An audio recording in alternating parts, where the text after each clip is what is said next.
Toxic toxic ಅಂತಂದರೆ ನಿಮಗೆಲ್ಲ ಗೊತ್ತಿರೋಂಥದ್ದೇ. ನಮ್ಮ ದೇಹದಲ್ಲಿ ಇರಬಾರ್ದಂತಹ ಯಾವುದಾದ್ರು ವಿಷಯ ಇತ್ತು ಅಂತಂದರೆ, ಯಾವುದಾದ್ರು ಎಲಿಮೆಂಟ್ಸ್ ಇತ್ತು ಅಂತಂದ್ರೆ ಅದು ಟಾಕ್ಸಿಕ್. ಅಂಥದ್ದೇ ಒಂದು ಹೆಸರು ಇಟ್ಕೊಂಡು ಯಶ್ ಒಂದು ಸಿನಿಮಾ ತೆಗೆದಿದ್ದಾರೆ.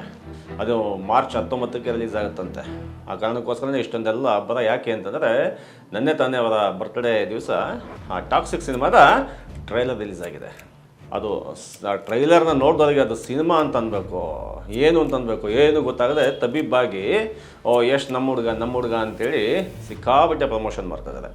ಹಾಲಿವುಡ್ ಲೆವೆಲ್ಲಿಗೆ ನಮ್ಮ ಕನ್ನಡ ಇಂಡಸ್ಟ್ರಿನ ತಗೊಂಡು ಹೋದ್ರು ಅಂತ ಒಂದು ಕಾಮನ್ ಸೆನ್ಸ್. ಹಾಲಿವುಡ್ ಯಾಕೆ ಆಗಬೇಕು ಕನ್ನಡ ಚಿತ್ರರಂಗ?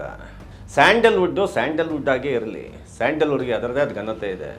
ಜನಕ್ಕೆ ಏನೂ ಅರ್ಥ ಆಗ್ತಾಯಿಲ್ಲ. ಈಗ ಒಂಬಾಳೆ ಫಿಲ್ಮ್ಸ್ ಅಂತ ಬಂದುಬಿಟ್ಟು ವಿಜಯ್ ಕಿರ್ಗಂದೂರು ಏನು ಟೀಮು ಎಲ್ಲಿಗೋ ತಗೊಂಡು ಹೋಗ್ತೀವಿ ಅಂತೇಳಿ ಒಂದು ಕಡೆ ಕಾಂತಾರದ ಕಾನ್ಸೆಪ್ಟ್ನ ಒಂದು ಮಟ್ಟಕ್ಕೆ ಒಪ್ಕೊಬೋದು. ಯಾಕೆ ಅಂತಂದರೆ ಅದು ಈ ನೆಲದ ಬಗ್ಗೆ ಮಾತಾಡುತ್ತೆ, ಇಲ್ಲಿಯ ಕಲ್ಚರ್ ಬಗ್ಗೆ ಮಾತಾಡುತ್ತೆ. ಎಷ್ಟು ಶಕ್ತವಾಗಿ ಮಾತಾಡುತ್ತೋ ಇಲ್ವೋ ಅನ್ನೋದು ಬೇರೆ ವಿಚಾರ. ಆದರೆ ಸಬ್ಜೆಕ್ಟ್ ಇದೆಯಲ್ಲ, ಆ ಸಬ್ಜೆಕ್ಟು ಈ ನೆಲಕ್ಕೆ ಒಂದು ಗಂಟೆದ್ದು ಅಂತ. ಆ ಕಾರಣಕ್ಕೋಸ್ಕರನೇ ಇದನ್ನು ಕನ್ನಡ ಚಿತ್ರರಂಗ ಅಂತ ಕರೀತಾರೆ. ಇದನ್ನು ಹಾಲಿವುಡ್ಡು, ಬಾಲಿವುಡ್ಡು, ಮತ್ತೊಂದು ವುಡ್ಡು ಅಂತ ಎಲ್ಲ ಕರೆಯೋದಕ್ಕೆ ಇಲ್ಲಿ ಒಂದು ಅರ್ಥವಾಗದಿರತಕ್ಕ ವಿಚಾರ ಏನು ಅಂತಂದರೆ, ಸದಭಿರುಚಿಯ ಚಿತ್ರ ಅಂತಂದರೆ ಜನಕ್ಕೆ ಈಗ ಯಾರಿಗೂ ಅಷ್ಟಾಗಿ ಇಂಟ್ರೆಸ್ಟ್ ಇಲ್ಲ. ಒಮ್ಮೆ ನೀವು ಆ ಟಾಕ್ಸಿಕ್ ಸಿನಿಮಾದ ಟ್ರೈಲರ್ನ ನೋಡ್ಕೊಂಬಂದರೆ ಅದರಲ್ಲಿ ಯಾವ ಅಭಿರುಚಿ ಇದೆ? ಸಿನಿಮಾ ಅಂತಂದರೆ ಕೇವಲ ಆ್ಯಂಗಲ್ ಫ್ರೇಮು, ಲೈಟು, ಸುಮ್ಮನೆ ಟೆಕ್ನಿಕಲ್ ವರ್ಷನ್ನೇ ಸಿನಿಮಾ ಆಗ್ಬಿಡುತ್ತೆ ಕಂಪ್ಲೀಟಾಗಿ. ಟೆಕ್ನಿಕಲ್ಲೇ ಸಿನಿಮಾ ಅನ್ನೋ ಥರದ ಒಂದು ಭಾಷೆ ಇದೆಯಲ್ಲ, ಆ ಭಾಷೆ ಬೇಸಿಕ್ಕಾಗಿ ಅದು ಕ್ಯಾಮ್ರಾದ ಭಾಷೆ, ದೃಶ್ಯ ವೈಭವ. ಅದಕ್ಕೆ ಆ ಕ್ಯಾಮ್ರಾದ ಮುಖಾಂತರ ಏನು ಕಾಣಿಸ್ತೀವಿ ಅನ್ನೋದು ಭಾಳ ಮುಖ್ಯ ಆಗುತ್ತೆ. ಅದೊಂದು ಟೂಲ್ ಅಷ್ಟೇ, ಒಂದು ಕ್ಯಾಮ್ರಾ ಅಂತಕ್ಕಂಥದ್ದು. ಅದನ್ನು ನಾವು ಫ್ರೇಮ್ ಚೆನ್ನಾಗಿ ಇಟ್ಟಿದ್ದೀವಿ, ಲೈಟಿಂಗ್ ಚೆನ್ನಾಗಿ ಬಳಸಿದ್ದೀವಿ, ಮ್ಯೂಸಿಕ್ಕು, BGM ಸಿಕ್ಕಾಬಟ್ಟೆ ಚೆನ್ನಾಗಿದೆ, ಹೇರ್ ಸ್ಟೈಲು, ಮಗದೊಂದು ಬುಲ್ಶಿಟ್ ಎಲ್ಲ. ಭಾಳ ಬೇಸರ ಆಗುತ್ತೆ.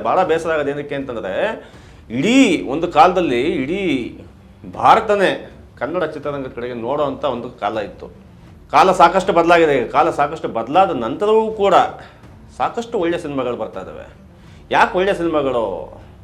ಯಾಕೆ ಅವು ಅವಶ್ಯಕ? ಈಗ ಮೊನ್ನೆ ತಾನೇ ಒಂದು ತೀರ್ಥರೂಪು ತಂದೆಯವರಿಗೆ ಅಂತ ಒಂದು ಸಿನಿಮಾ ಬಂದಿದೆ. ಅದಕ್ಕಿಂತ ಹಿಂದೆ ಒಂದು ಫೋಟೋ ಅಂತ ಸಿನಿಮಾ ಬಂದಿತ್ತು.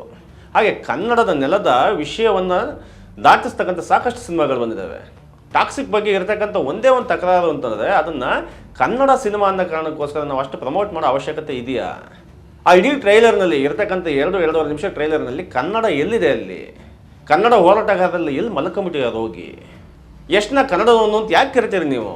ಕನ್ನಡ ಹುಡುಗ ಹೋಗಿ ಅಲ್ಲೆಲ್ಲೋ ಸಾಧನೆ ಮಾಡ್ದ, ಕನ್ನಡ ಹುಡುಗ ಹೋಗಿ ಎಲ್ಲೋ ಇಂಗ್ಲೀಷಲ್ಲೋ ಹಿಂದಿಲೋ ಸಾಧನೆ ಮಾಡೋದು ಹೆಂಗಿದೆ ಕನ್ನಡ ಹುಡುಗ ಆಗ್ತಾನೆ ಅವನು? ಕನ್ನಡದಲ್ಲಿ ಇವತ್ತು ಕೂಡ ನಿಜಕ್ಕೂ ಖುಷಿಯಾಗೋದೇನು ಅಂತಂದರೆ ಯೋಗರಾಜ್ ಭಟ್ರ ಬಗ್ಗೆ ಖುಷಿಯಾಗುತ್ತೆ, ಸೂರಿ ಬಗ್ಗೆ ಖುಷಿಯಾಗುತ್ತೆ, ತರುಣ್ ಬಗ್ಗೆ ಖುಷಿಯಾಗುತ್ತೆ, ಇತ್ತೀಚೆಗೆ ಬಂದಂತಹ ಸಿನಿಮಾ ನಿರ್ದೇಶಕರುಗಳಿದಾರಲ್ಲ ಖುಷಿಯಾಗುತ್ತೆ. ಯಾಕೆ ಅಂತಂದರೆ ಇವರು ಎಲ್ಲೇ ಏನೇ ಮಾಡಿದ್ರು ಕೂಡ ಕನ್ನಡ ಭಾಷೆ ಒಂದು ಕಡೆ ಕರಾವಳಿ, ಇಲ್ಲ ಉತ್ತರ ಕರ್ನಾಟಕ, ಇಲ್ಲಾಂದ್ರೆ ಮಂಡ್ಯ, ಮೈಸೂರು, ಹಾಸನ, ಬಿಜಾಪುರ, ರಾಯಚೂರು, ಈ ಥರ ಇಡೀ ಕರ್ನಾಟಕದ ಆಯಾ ಜಾಗದ ವಿಶೇಷತೆಗಳನ್ನು ನಮ್ಮ ಮುಂದೆ ಉಣಬಡಿಸ್ತಾರೆ. ಇದಕ್ಕೆ ಕನ್ನಡ ಇಂಡಸ್ಟ್ರಿ ಬೇಕು ಅಂತ ಹೇಳೋದು. ಇದಕ್ಕೆ ನಮ್ಮ ವಿಷಯಗಳನ್ನು ಮುಂದಿಡೋದಕ್ಕೆ. ಈ ವಿಷಯದಲ್ಲಿ ಭಾಳ ಕಲಿಬೇಕಾಗಿರೋದೇನು ಅಂತಂದರೆ ತಮಿಳು ಚಿತ್ರರಂಗದಿಂದ. ಇವತ್ತು ಕೂಡ ಅವ್ರು ಯಾವ ಲೆವೆಲ್ಲಿಗೆ ಅಂತಂದರೆ, ನೀವು ಹಿಂದಿಲಾರ ತಗೊಳ್ಳಿ, ಅದು ಬಾಲಿವುಡ್ ಆಗಿರಲಿ, ಹಾಲಿವುಡ್ ಆಗಿರಲಿ, ಯಾವ ಹಾಲಿವುಡ್ ಲೆವೆಲ್ಲಿಗೆ ರಜನಿಕಾಂತ್ ಬೆಳೆದು ಭಾಳ ವರ್ಷಗಳೇ ಆಗೋಯ್ತು. ಅವರ ಸಿನಿಮಾಗಳು ಜಪಾನು, ಸಿಂಗಾಪುರ್, ಅಮೇರಿಕ, ಇಂಗ್ಲೆಂಡು ಎಲ್ಲದರಲ್ಲಿ ಇಂಡಿಯಾದಕ್ಕಿಂತ ಜಾಸ್ತಿ ದುಡ್ಡನ್ನು ಹೊರದೇಶದಲ್ಲಿ ಬಾಚುತ್ತೆ ರಜನಿಕಾಂತ್ ಸಿನಿಮಾಗಳು. ಯಶ್ ಏನು ಹೊಸಬ ಅಲ್ಲ ದಕ್ಷಿಣ ಇಂಡಸ್ಟ್ರಿಯಲ್ಲಿ ಅಥವಾ ಭಾರತದವನಾಗಿ. ಆದರೆ ರಜನಿಕಾಂತ್ ಯಾಕೆ ಇವತ್ತು ಸ್ಪೆಷಲ್ಲು? ಯಾಕೆ ಅಂತಂದರೆ ಇವತ್ತು ಕೂಡ ರಜನಿಕಾಂತ್ ತಮಿಳಿನ ಫ್ಲೇವರ್ ತಗೊಂಡು ಹೋಗ್ತಾರೆ, ದ್ರಾವಿಡಿಯನ್ಸ್ ಫ್ಲೇವರ್ ತಗೊಂಡು ಹೋಗ್ತಾರೆ. ಸೌತ್ ಇಂಡಿಯಾ, ದಕ್ಷಿಣ ಭಾರತ ಅಂತೀವಲ್ಲ, ದಕ್ಷಿಣ ಭಾರತದ ಫ್ಲೇವರ್ನ ತಗೊಂಡು ಹೋಗಿ ಸಿನಿಮಾ ಮಾಡ್ತಾರೆ. ಆ ಕಾರಣಕ್ಕೋಸ್ಕರ Rajinikanth is legend, living legend Rajinikanth. ಅದೇ ರೀತಿ ಮಲಯಾಳಮಲ್ಲಿದ್ದಾರೆ. ಮಲಯಾಳಮಲ್ಲೂ ಕೂಡ ಭಾಳ ಹಿಂದಿನ ಕಾಲದಿಂದ ಮಮ್ಮುಟ್ಟಿದು ಇತ್ತೀಚೆಗೆ ಒಂದು ಸಿನಿಮಾ ಬಂದಿದೆ. ಭಾಳ 70-80 ವರ್ಷದ ವಯಸ್ಸಲ್ಲೂ ಕೂಡ ಮಮ್ಮುಟ್ಟಿ ಕೆಲಸ ಮಾಡ್ತಾ ಇದ್ದಾರೆ, ಮೋಹನ್ ಲಾಲ್ ಕೆಲಸ ಮಾಡ್ತಾ ಇದ್ದಾರೆ. ಹೊಸ ಜನ್ರೇಷನ್ನಲ್ಲಿ ಭಾಳ ದುಲ್ಕರ್ ಆಗಿರ್ಬೋದು, ತುಂಬ ಜನ ಕೆಲಸ ಮಾಡ್ತಾಯಿದ್ದಾರೆ. ಅವ್ರನ್ನೆಲ್ಲ ನೋಡಿ ಕನ್ನಡದವರು ಏನು ಕಲಿತಾ ಇದ್ದಾರೆ?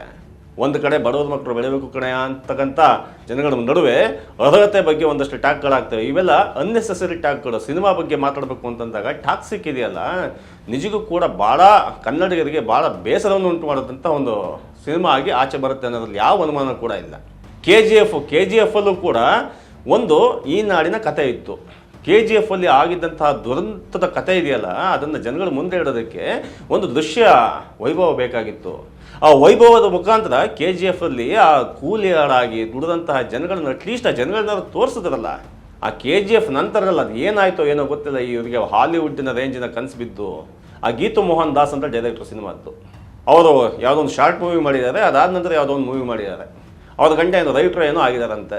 ಸೊ ವಾಟ್ ಎವರ್ ಈ ಥರದ್ದು ಆ ಗೀತು ಮೋಹನ್ ದಾಸ್ ಅವ್ರ ಬಗ್ಗೆ ಒಂದು ಹೆಣ್ಣು ಮಕ್ಕಳಾಗಿ ಗೌರವ ಇಟ್ಕೊಂಡು ಹೇಳ್ತೀವಿ. ಆ ಟೀಸರ್ನಲ್ಲಿ ಹೆಣ್ಣು ಮಕ್ಕಳಿಗೆ ಸೊಸೈಟಿಗೆ ಸಿಗ್ತಕ್ಕಂಥ ಫಲಿತಾಂಶ ಏನು, ಹೆಣ್ಣು ಮಕ್ಕಳನ್ನ ನೀವು ಯಾವ ರೀತಿ ಬಿಂಬಿಸ್ತಾ ಇದ್ದೀರಾ?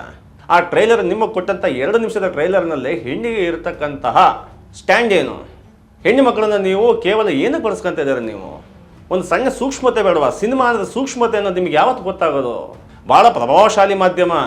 ಅಲ್ಲಿ ನೋಡ್ಕೊಂಡು ಬಂದ ತಕ್ಷಣವೇ ಹೆಬ್ಬುಲಿ ಅಂತ ಸಿನಿಮಾ ಬಂದ ತಕ್ಷಣ ಹೆಬ್ಬುಲಿ ಕಟ್ ಅಂತೇಳಿ ಸಿಕ್ಕಾಪಟ್ಟೆ ಕಟಿಂಗ್ ಸಲೂನ್ಗಳೆಲ್ಲ ಹೇರ್ ಸ್ಟೈಲು. ಅದಕ್ಕೆ ಈ ಹೀರೋಯಿನ್ಗಳನ್ನು ಸಿಕ್ಕಾಪಟ್ಟೆ ಜನ ಫಾಲೋ ಮಾಡ್ತಾರೆ. ನೀವು ಮಾಡೋ ಪ್ರತಿ ದೃಶ್ಯಾವಳಿಯನ್ನು ಕೂಡ ಫಾಲೋ ಮಾಡ್ತಾರೆ. ಉದ್ದೇಶ ಅರ್ಥ ಆಗಿರ್ಬೇಕಲ್ಲ ನಿಮಗೆ ಇಷ್ಟೊತ್ತಿಗಾಗಲಿ ಏನು ಮಾಡ್ಬೋದು, ಈ ಸಿನಿಮಾದ ಫಲಿತಾಂಶ ಏನು ಅಂತ. ನೀವು ಹಾಲಿವುಡ್ಡಲ್ಲಿ ತೆಗಿತೀರೋ, ಬಾಲಿವುಡ್ಡಲ್ಲಿ ತೆಗಿತೀರೋ, ಮತ್ತೊಂದು ವುಡ್ಡಲ್ಲಿ ತೆಗಿತೀರೋ, ಅದು ಬೇರೆ ವಿಚಾರ. ಆದರೆ ಕನ್ನಡದ ವಿಚಾರಕ್ಕೆ ಬಂದಾಗ ಇವನು ನಮ್ಮ ಹುಡುಗ ಅನ್ನೋ ಕಾರಣಕ್ಕೋಸ್ಕರ ಏನನ್ನೂ ಕೂಡ ಸಹಿಸ್ಕೊತೀವಿ, ಏನು ಬೇಕಾದರೂ ಸಹಿಸ್ಕೊತೀವಿ ಅನ್ನೋ ಮಾತುಗಳನ್ನು ಕನ್ನಡಿಗರು ಅರ್ಥ ಆಗಿದೆ. ಎಷ್ಟು ಕೂಡ ಇನ್ನೊಂದು ಕಡೆ ನಾನು ಕನ್ನಡನೇ ನಂಬ್ಕೊಂಡಿಲ್ಲ, ನನ್ನ ಜಗತ್ತು ವಿಸ್ತಾರವಾಗಿದೆ, ವರ್ಲ್ಡ್ ಈಸ್ ಮೈ ಟೆರಿಟರಿ ಅಂತ, ನನ್ನ ವ್ಯಾಪ್ತಿ ಇಡೀ ಜಗತ್ತು, ವಿಶ್ವಮಾನವ ಯಶ್. ಈಗ ಕನ್ನಡದ ವಿಶ್ವಮಾನವ ಕುವೆಂಪು ಸರದ ವಿಶ್ವಮಾನವ ಅಲ್ಲ ಇವರೀಗ. ಆ ವಿಶ್ವಮಾನವತ್ತನ್ನು ಬಿಟ್ಬಿಟ್ಟು ನಿಜಕ್ಕೂ ಯಶ್ ಬಗ್ಗೆ ಖುಷಿ ಆಗೋದಿಲ್ಲ ಗೊತ್ತಾ? ಅವ್ರದ್ದು ಕಿರಾತಕ ಸಿನಿಮಾ ನೋಡಿದಾಗ, ಡ್ರಾಮಾ ಸಿನಿಮಾ ನೋಡಿದಾಗ, ಅವ್ರು ಇನ್ನೂ ಕನ್ನಡದ ಪ್ರಾರಂಭಿಕ ಹಂತದ ಸಿನಿಮಾಗಳಿದಾವಲ್ಲ, ಅದರಲ್ಲಿ ಎಷ್ಟು ಚೆನ್ನಾಗಿ ಮಂಡ್ಯನ ತೋರಿಸಿದ್ದಾರೆ, ಎಷ್ಟು ಚೆನ್ನಾಗಿ ಬೆಂಗಳೂರಿನ ಕಾಲೇಜ್ ಕ್ಯಾಂಪಸ್ಗಳನ್ನು ತೋರಿಸಿದ್ದಾರೆ, ಎಷ್ಟು ಚೆನ್ನಾಗಿ ಇಲ್ಲಿಯ ಕಥೆಗಳನ್ನು ಹೇಳಿದ್ದಾರೆ. ಇದನ್ನೆಲ್ಲ ಬಿಟ್ಬಿಟ್ಟು ಅದ್ಯಾವುದೋ ಗನ್ನು, ಅದ್ಯಾವುದೋ ಹೆಣ್ಮಕ್ಳು, ಅದ್ಯಾವುದೋ ಗಂಡಸರ ವಿಚಿತ್ರ ಆವೇಶಗಳು ಎಲ್ಲಿಗೆ ತಗೊಂಡೋಗಿ ನೀವು ನಿಲ್ಲಿಸ್ತಾ ಇದ್ದೀರಾ ಅಂತಂದರೆ, ಹಾಲಿವುಡ್ಡು ಯಾವುದೋ ರೇಂಜಿಗೆ ಬೆಳೆದಾಗ ಹೋಗಿದೆ. ನೀವು ಹಾಲಿವುಡ್ಡಿಗೆ ಹೋಗೋದಲ್ಲ, ಹಾಲಿವುಡ್ಡು 10 ವರ್ಷ ಮುಂದೆ ಇರುತ್ತೆ ಯಾವಾಗಲೂ. ಹಾಲಿವುಡ್ಡಿನ ಇತ್ತೀಚಿನ ಕೆಲವು ಸಿನಿಮಾಗಳನ್ನು ನೋಡಿ ನಿಮಗೆ ಗೊತ್ತಾಗುತ್ತೆ. ಸೌತ್ ಕೊರಿಯಾ ಮೂವೀಸ್ಗಳು ನೋಡಿ, ಇರಾನಿ ಮೂವೀಸ್ಗಳು ನೋಡಿ. ಅದೇ ಥರ ಸಿನಿಮಾದ ಬಗ್ಗೆ ತುಂಬ ಆಸಕ್ತಿ ಇತ್ತು ಅಂತಂದರೆ ಕೇವಲ 1000 ಕೋಟಿ ಬಾಚ್ತೀವಿ, 2000 ಕೋಟಿ ಬಾಚ್ತೀವಿ, ಅದು ನಿಮ್ಮ ಮನೆಗೆ ಆಯ್ತು ಕಣ್ರಿ. ಈ ನಾಡಿಗೇನು ಕಾಂಟ್ರಿಬ್ಯೂಷನ್ ಅದಕ್ಕೆ? ನಮ್ಮ ಜನ 2000 ಟಿಕೆಟು, ಮೊನ್ನೆ ಯಾವುದೋ ಸಿನಿಮಾಕ್ಕೆ 2000 ರೂಪಾಯಿ ಅಂತ ಟಿಕೆಟು. ಈ ಜನಗಳು ಯಾವತ್ತೂ ಬುದ್ಧಿ ಕಲಿಯೋದ. ಆದರೂ ಕೂಡ ನಮ್ಮ ಹುಡುಗಾಲು ಬಿಡಿ, ಇದೇ ಕೆಲಸ ಏನಾದರೂ ಬೇರೆ ಯಾರು ಮಾಡಿದರೆ, ಟೀಸರ್ನ ಬಿಟ್ಟಿದೆ, ಟ್ರೈಲರ್ನ ಬಿಟ್ಟಿದೆ, ಇಷ್ಟೊತ್ತಿಗೆ ಸಿಕ್ಕಾಪಟ್ಟೆ ನೆಗೆಟಿವ್ ಟ್ರೋಲ್ ಆಗೋಗಿರೋದು. ಆದರೆ ಯಶ್ ನಿಮ್ಮ ಮೇಲಿನ ಪ್ರೀತಿ ಮತ್ತು ಅಭಿಮಾನದ ಕಾರಣಕ್ಕೋಸ್ಕರ ಕನ್ನಡದ ಜನ ಸಹಿಸ್ಕೊತಾ ಇದ್ದಾರೆ. ಸಿನಿಮಾ ಅಂತೂ ಮಾಡಿ ಮುಗಿಸಾಗಿದೆ, ಎಲ್ಲ ಕಂಪ್ಲೀಟಾಗಿ. ಗೀತು ಮೋಹನ್ ದಾಸ್ ಏನು ಮಾಡಿರೋದು ಬಿಟ್ಟಿರೋದು ಗೊತ್ತಿಲ್ಲ. ಸಿನಿಮಾದ ಪೂರ್ತಿಗೆ ಹೆಗಲು ಕೊಟ್ಟಿರ್ತಕ್ಕಂಥದ್ದು ಯಶ್.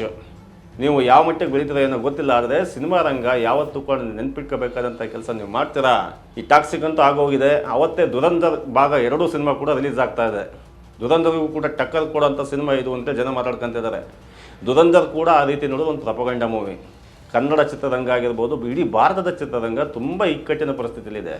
ಜನ ನೋಡ್ತಕ್ಕಂಥ, ಜನಗಳನ್ನು ರೂಪಿಸ್ತಕ್ಕಂಥ ಸಬ್ಜೆಕ್ಟ್ ಇಟ್ಕೊಂಡು ಕೆಲಸ ಮಾಡೋ ಸೂಕ್ಷ್ಮ ನಿರ್ದೇಶಕರುಗಳನ್ನು, ನಟರನ್ನು ಸೈಡ್ಲೈನ್ ಮಾಡಿ ಈ ರೀತಿಯ ಪ್ರಪಗಂಡ ಸಿನಿಮಾಗಳು ಮಾಡೋದಿದೆಯಲ್ಲ, ಅಥವಾ ಈ ರೀತಿಯ ಅಸೂಕ್ಷ್ಮತೆಯ ಸಿನಿಮಾಗಳು ಮಾಡೋದಿದೆಯಲ್ಲ, ಇದು ಯಾವ ಕಾಲಕ್ಕೂ ಒಳ್ಳೆಯದಲ್ಲ. ಯಾವತ್ತು ಇವರೆಲ್ಲ ತಿದ್ಕೊಂತಾರೋ ಆ ಭಗವಂತನೇ ಬಲ್ಲ. ಧನ್ಯವಾದಗಳು.